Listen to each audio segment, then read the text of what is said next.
I think we can all agree $6,700 is plenty. But Marquise didn't exactly say it wasn't enough money, it just wasn't enough for the lifestyle he expected to have. Raise a celebrity A-list house. I paid $350,000. Your child is not me. All right, now you acting like a spoiled right here, bro. All right. I gotta do my little intro. Ladies and gentlemen, today we are reacting to another video from Patrick CC. But today we have a special guest, Mr. Mikel. Hi. Mikel Gaming. You guys know that me and Mikel, we do a lot of collabs, and now we're gonna do something a little different and do reactions together. Hi. All right. Gibby's Sad World, Life After iCarly. Now we all know Gibby for taking off his shirt. He did stop that as he get older. I did notice that, and Yeah, I was he stopped that doing that. Is it being that he's older? Did you think it was because it would be like inappropriate? Being that, you know, let's say he's like 16, taking off his shirt. Do you think that would have been inappropriate? Do you think that's why? I think he grew out of that, to be honest. And like, I think he really like just told like the people that was writing the story like, like spice up my character or something. Like, I think he didn't like take off his shirt every episode. Whenever he appeared on set, you knew something funny, strange, or downright uncomfortable was about to happen. Gibby was a chubby, outlandish, yet lovable character casted on Nickelodeon's most popular live-action TV show in history, iCarly. Noah Monk is the actor behind the Gibby character. He was originally supposed to be on the show for 1 or 2 episodes, but provided so much comedic value that the producers kept him on as a regular. Over time, Gibby got really tired of the corny children's humor, plus constantly being the butt of the joke led to a lot of ramifications in his real life, including people shouting at him in public asking him to take his shirt off and dance. You'll probably be surprised. I'm not surprised. I am am not surprised because that's what he's known for. So okay, like, that's just a character though. but I guess what you said makes sense. As you get older, he probably spoke to the writers and be like, you know, I don't want to just take off my shirt anymore. Yeah. So I understand it, but like you see him walking around, the first thing you're gonna ask him, Gibby, take off your shirt. Right, like bro, that's just that's weird. That's just weird. Yeah. People gonna look at you, not Gibby. Right. You're a grown man now. To find out what Noah's career looks like today, which consists of extremely cryptic and esoteric videos, along with an underground music career. Today we are going to discuss how Noah's life was impacted by iCarly, and how he managed to escape his identity as Gibby. Noah Monk was a typical Orange County teenager who played football and went to public school.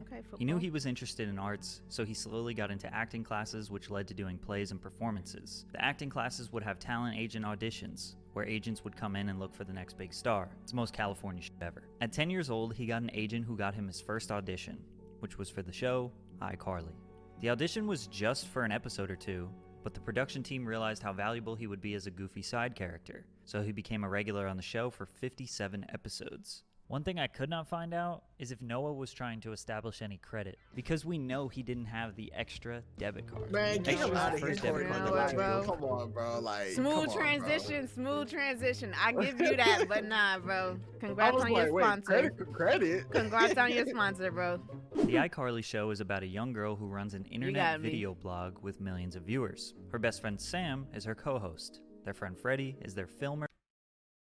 The new iCarly is nothing without Sam. I just have to say it. It's not as funny. What do you think? Yeah, true.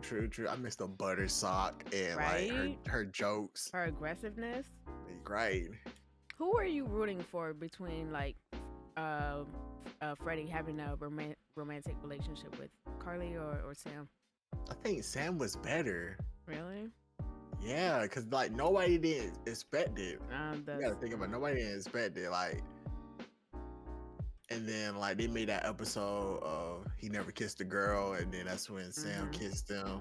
And like it was just so like it was out of the blue, but it like all made sense because like you know how you pick up somebody that means like you like them or something like that. So it's like it all made sense when they did that episode. I was rooting for iCarly. I mean, why I keep saying iCarly? Her name is Carly. I was rooting for Carly only because growing up, we've seen that, you know, let's say like the one boy, or if it's not a boy, it's a girl, the one that always chasing a person. I've been so used to that, so I expected them to be together. Because it's just been thrown into us, you know.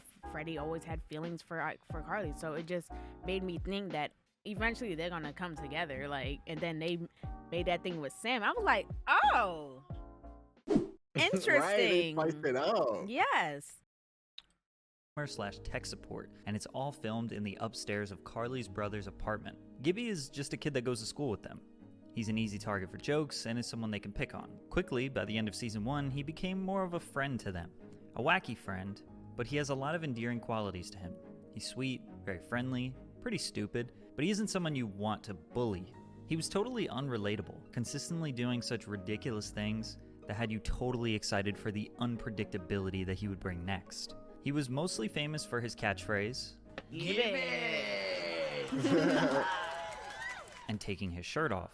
I don't know how or why he decided to take his shirt off, but after he did it one time, it became a normal thing. Make sure you're hydrated while watching this video. At the time, Noah didn't mind this. iCarly was his first acting job ever, so he was basically willing to do anything. However, Noah was very aware of what people were saying online about him.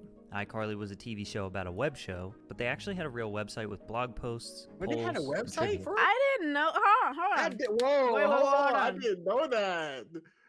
Let's see if it's I didn't still know up. they actually had a website. Real IRL.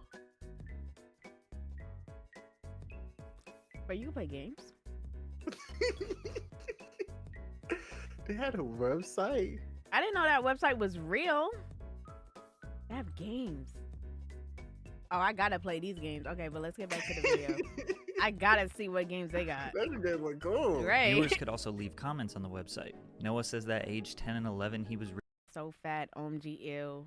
LOL, Wow. Gibby's gross. I don't know why Gibby's on the show. reading rude comments even about his funny. appearance, Imagine which being made the him fattest. feel So, bad. he's talking- His parents even discovered a website for people with fat boy fetishes that Huh? What?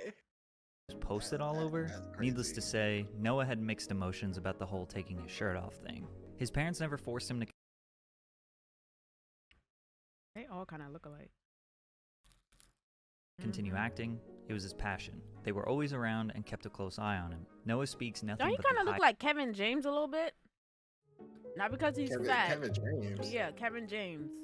Who's Kevin James? You ever watch I'm sorry. You ever watch King of Queens? King of Queens? Yeah. No. Or you ever heard this movie called Here Comes the Boom? Yeah, I heard that movie before. Yeah. You know who was in that movie, right? You know, the big guy. Mm-hmm. Yeah. Don't he kind of resemble Kevin James? Not because he's fat, but just in this moment right here is giving Kevin James a little bit. Okay. highest praise Does he of look his like him? parents. They raised him A right. little bit. Head thrashing to a dirty bass dubstep drop with Noah Monk, just like old times. This cringy 2012 tweet indicates that Noah and Nathan had a love for dubstep. Noah also said that when he was around 13, one of the iCarly production members, Daniel Gonzalez, no, not this icon, gave him MF Doom and De La Soul mixtapes. So it's pretty evident that Noah discovered his love for music in general during the iCarly years, which led him to becoming a music producer / DJ, which we'll get to. The last episode of iCarly was filmed in late 2011, and by seasons 4 and 5, Gibby was a main character. His success and evolution on iCarly was so prominent Yeah, that he Dan started to Schneider become the felt main character too. Yeah, low Who the key. hell is Yeah. that? he deserved his own spin-off TV show. Like, Gibby. This show still remains somewhat of a Oh, mystery. Gibby had Wait, he has a show? wait, Gibby had her own show? It must have not went well because I've never heard of it. Or like they must not like aired it. Yeah. They probably made the like the logo and stuff like that, but never.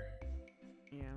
That would have been. I'm here cool. editing the very first episode of Gibby, I'm here editing the he or was whatever reading we it, end my up fault. calling show. It's making me laugh hard. Noah Monk equals genius. There was a pilot episode filmed and edited according to Dan, but never aired or leaked onto the internet. All we have is the title card and logo for the show.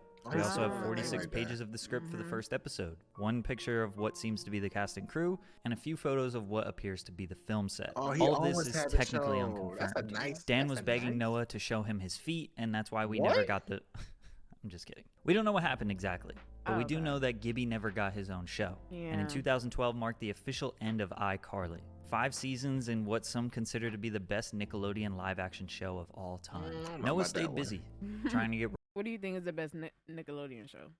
Big Time Rush. You got Big Time Rush. You got Zoe 101. You got Drake and Josh. Like, there's... I feel like Drake and Josh is better than iCarly. Drake and Josh? Yes. Okay. I mean, personally, Victorious. For me, Victorious was amazing. Victorious was mine. Man. Only because of the music. The acting could have been a little bit better, but the music that they sung, loved it. Right. Roles in other shows and films immediately. In 2012, he got a main character role in a Nickelodeon TV movie called Nicky Deuce. It was essentially the family-friendly reboot of The Sopranos, which included most of the original Sopranos characters, including James Gandolfini. The film didn't go into theaters, and it isn't highly praised or anything, but acting alongside those legends is a major accomplishment. After this film, Noah was sick of children's TV and the corniness of the humor. He knew it was time to leave Nickelodeon in the past forever. In 2013, he went back to high school for his senior year. He doesn't consider himself a social outcast, but had a difficult time mixing in with kids who knew each other their whole lives. He would... That's him? Yeah. Oh my God. Bro. Do you think he let himself go? Yeah. A little bit. A little bit? Yeah. Spent most of his free time on Ableton learning how to make music. He produced dubstep under the name Noxic. Can I look this up, bro? Hold on. Is this an actual thing? If I go on SoundCloud right now. That Rugrats game look fire. That's what I'm saying. Wait, did you watch the new Rugrats? Do you like That's it? the new one right there? Yeah. It looks cool. Did you watch it? Did you? I don't know if I will like it. I don't like the art style. I have to sign in. Never mind.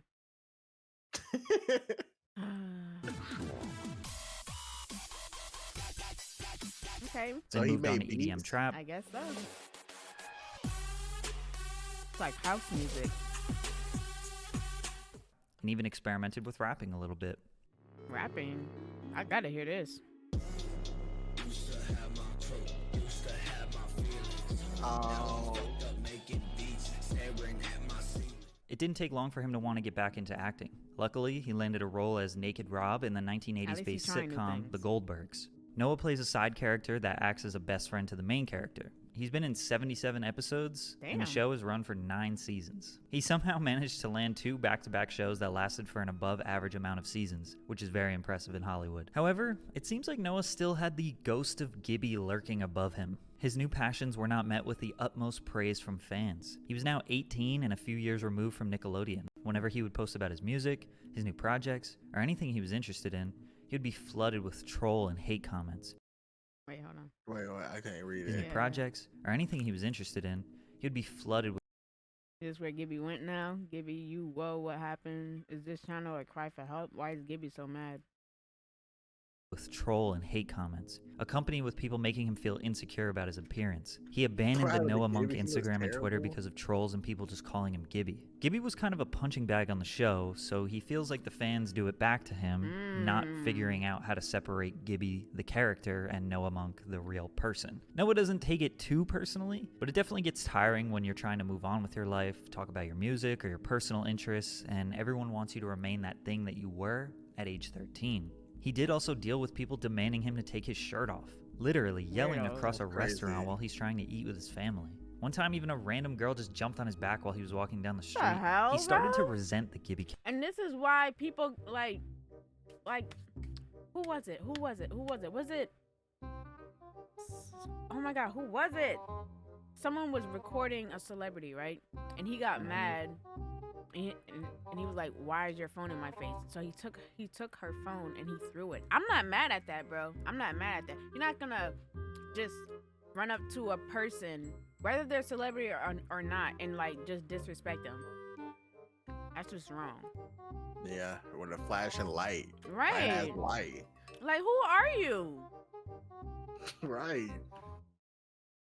character a little bit. And Noah is truly a sweet and wholesome guy. He didn't want to resent his past. It led to an angsty phase for him. He really leaned into his interests of SoundCloud rap and producing. He started an obscure YouTube channel called... I gotta look this up. Hold on now. Sad World? I'm not looking at thumbnails though. Wait, what's it called? Sad World. Oh my god. Oh no.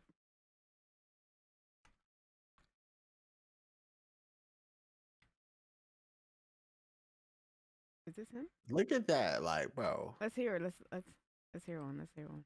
Hey, this was a month ago.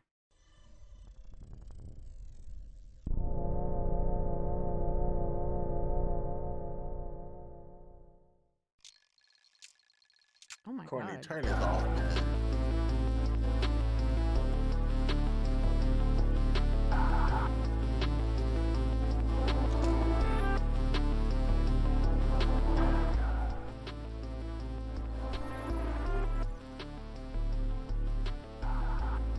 What you think, Mikel? Turn it off, man. Promising? It's weird. Look at the comments though. They like it. They loving it, bro. Aw. This man Noah Monk is a beast. Keep up the good work. Okay, you ain't got nothing good to say? Bro. You're a hater, bro. You're a hater. How am I a hater? You're a hater. Look at his thumbnails. Like, look at that, bro. Like, Courtney, you don't think that's weird? Come on, I'm gonna play it as my opening when I stream next time. Avant-garde, over-edited, poorly scripted shitpost comedy that quickly developed a cult fan base. All of the music featured in the YouTube series was produced by him, which helped fans get interested in his music. The raunchy side of humor was something we all needed. It's like the TV MA-rated Gibby. You couldn't make fun of Noah anymore, because he embraced his appearance and leaned into it for comedy. Plus, he genuinely has built a fan base off his new art. At one point, it bothered him that his embarrassing moments were on the internet forever. That will cause seizures, now he looks back on the lie. Gibby character very fondly. Sadly, Gibby did not make a return to the iCarly reboot in 2021. He also didn't make an appearance in season 2. A fan asked Jay Kogan, one of the iCarly writers, about Noah's absence. We've approached him. This response obviously suggests that they had reached out to Noah, but he denied. Why? Could be a couple things. He could have just been busy. He works full-time on another show, plus he works very hard on his side projects and music and YouTube. But the more likely reason, which is why a lot of people don't want to do reboots, is that he wants to leave Gibby in the past. Only in the past few years did he come to terms with the Gibby character. Before that, he had mixed emotions. No more kids TV. Fuck, man. Come on. We've discussed this. That shit stain on my legacy ain't a stain no more. It's a full-on load. You know, if he did the reboot, he would have to relive the whole experience of people flooding his social media with comments about his appearance. His acting career would again be at the mercy of one character. A lot of young actors want to outlive and move on from their child roles. Plus, you know they would have wanted him to take his shirt off at least one time, which as a grown man, is probably not something he's interested in. Noah successfully escaped the box of being Gibby forever, and now he can look back on his legacy as a positive experience, all from the comfort of his new sad world he's created. Ooh, Drake and Josh never friends. They were never friends. Thoughts? Final thoughts? That was a cool backstory. It was cool. That's it? 10 out of 10. 10 out of 10? Mm-hmm. All right, honestly, sorry, I got fries in my throat. I feel for Gibby. I like knowing that his past kind of travels with him through what he's doing now. I wouldn't blame him for not wanting to do the reboot, especially if people gonna be asking him to take his shirt off. Last time that I did a reaction to this man's channel, this popped up like kind of what you should watch next. So I did say when I do another reaction, this is the video that we're going to react to. So why 50 Cent hates his son. He looks just like his father, I must say. They look freaking similar. It's scary. Beef for the past few years. He went as far as saying he wouldn't have a bad day if his own child got hit by a bus. 50 posted this bold comment under a photo of Marquise and Kyle McGriff. But when you learn who Kyle is, you might not be surprised about 50's reaction. Kyle McGriff is the son of the infamous kingpin Kenneth Supreme McGriff, who is currently serving a life sentence in federal prison for a long list of crimes. One of those being the attack on 50 Cent, which led him to being shot 9 times. So when 50 sees a photo of his son, with the son... If this is going where I think it's going... You see where it's going, Michael? Yeah, I'm listening. Okay. Of the man that tried to take his life away, he felt no remorse. Posting up with McGriff in that photo was a huge sign of disrespect from Marquise. Low-key, yeah. Still, most people saw 50's comment as disrespectful and unimaginable, something they would never say to their own kid, no matter what. He took to Twitter to respond, "I have zero ill will towards anyone living on this earth. The people Shaniqua's son looks up to and associates with is a reflection of the negative energy he embraces towards me. I paid his mother $1,360,000 in support to afford him opportunities I never had. Most people look at this and think, well, $1.3 million is plenty. I could make that work." However, his ex Shaniqua Tompkins sued him for $50 million, but not for child support, for allegedly burning down their house in May of 2000. Golly! Damn. What the fuck he use? Oh my gosh. All because he saw a picture of his son hanging out with someone that put him in a position that could have lost his life. You gonna burn down their house? That's wild. Damn. He tried to kill me and his own child, said Shaniqua Tompkins, who miraculously survived the suspicious 4 a.m. blaze, which leveled the $2.4 million mansion in Tony Dix Hills, where she lives with the rapper's 10-year-old son Marquise and 4 relatives. She goes on to say that 50 threatened me on Monday that he was going to have someone visit me. Even the local fire chief, Larry Feld, knew something about the situation was weird when he said the fire was definitely suspicious because of the volume of the fire and how fast it spread. Now, this is an extreme accusation and seems unlikely that 50 would burn his own house down just so his ex couldn't have it. Ultimately, the lawsuit never went to trial, and we got to hear 50's side of the story months later. The courts told her she had to leave, 50 said. It's kind of more like, if I can't have you, you can't have it. So you figure she lit it up? The interviewer asked. Well, I don't want to say that. Don't try to make me say something I don't want to say, 50 Cent replied. But the circumstances to it might seem that way. 50 says his ex burned the house down. Shaniqua said that he did it. The mystery looms still to this day. But 5 years later, we would get a glimpse of how bad 50's temper actually is when a series of shocking text messages with his son were released. "Hey, I'm outside the house at the front door. I came to the front door. The lights went off. You lying? You outside? You fronting? I saw you looking out the window. Good luck in life. You're gonna need it. Oh my LOL, God. you frontin' hard body now. How you going to see me when I'm in the basement? LMAO. F you. You are your mother's child. LOL, why would you lie about that? I need a blood test, cause that dick-sucking bitch you call mom was fucking the whole time." Oh my gosh. Oh my gosh. He tested out to his son? Oh, I would hate to. Oh my gosh. That's crazy. It's cool. Back, I will never Sergio. go out my way again. You disrespectful little motherfucker.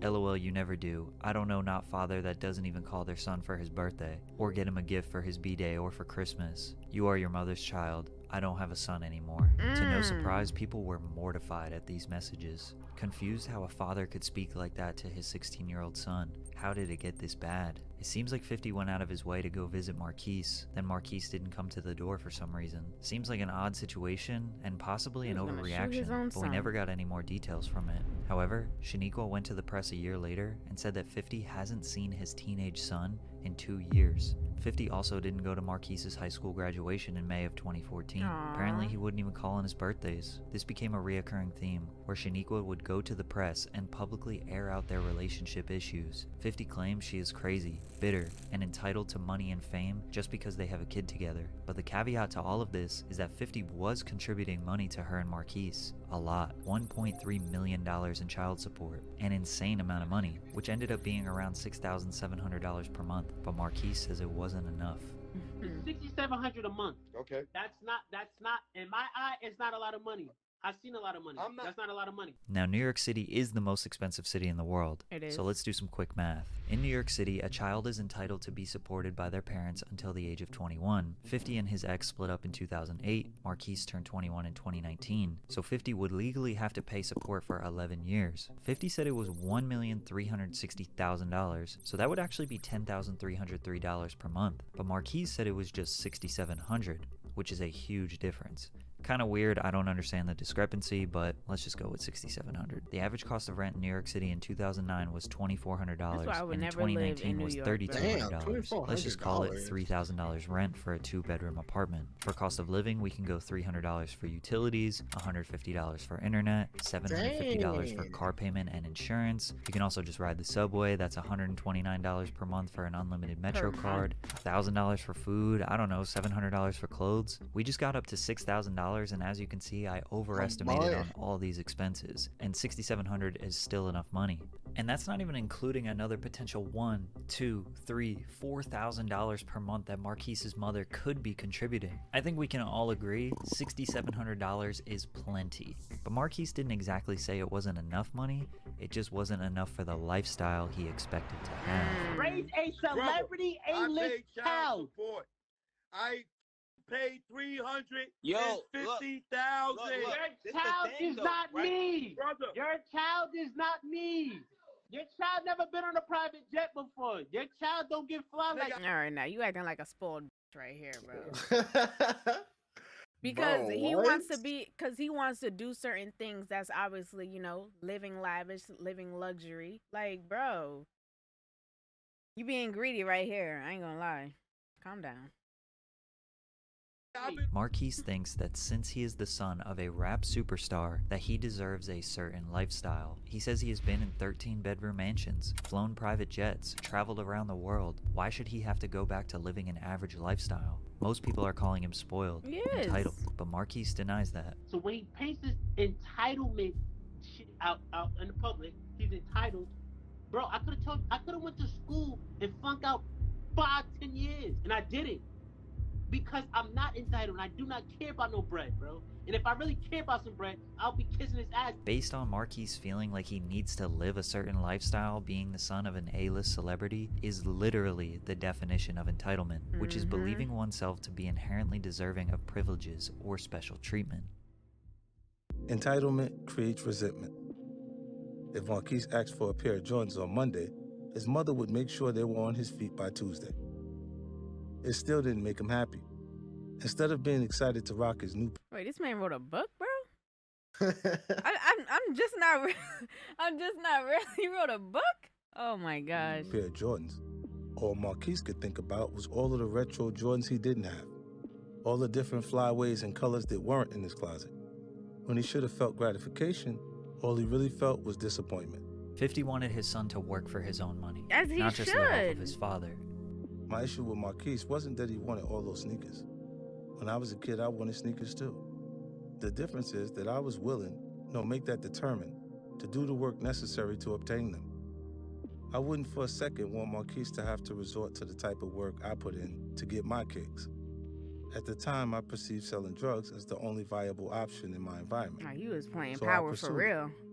Marquise has so many more options in front of him than I ever had. I just needed to see him pick one and put in the work. The saddest part about this back and forth is that it seems to have done damage beyond repair for the two. Fifth, you love yourself? I used to. You ask yourself how long, a complicated question would say, how long can you love something that don't love you back? You can hear the pain and disappointment in 50's voice. Although Marquise is going viral for being ungrateful, it seems like what he truly wishes is to have a relationship with his father. Marquise wanted his dad to be there for him emotionally. He claims he doesn't care about the money. It doesn't make up for the missed birthdays, not going to graduation, never visiting. Of course 50 is super famous and extremely busy, but you can understand why the boy would feel the way he does. He just ruins his argument when he starts talking about money. Parents show love in different ways. Some fathers provide more financial support than emotional support. Some people think that mothers are supposed to be the emotional support for the child. All parents raise their kids differently. There's not one right way to do it.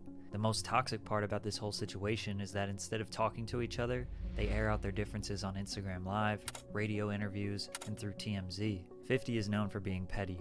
trolling, sarcasm. What is that? Marquise is the same way. They are making light of serious situations for the public to have a laugh.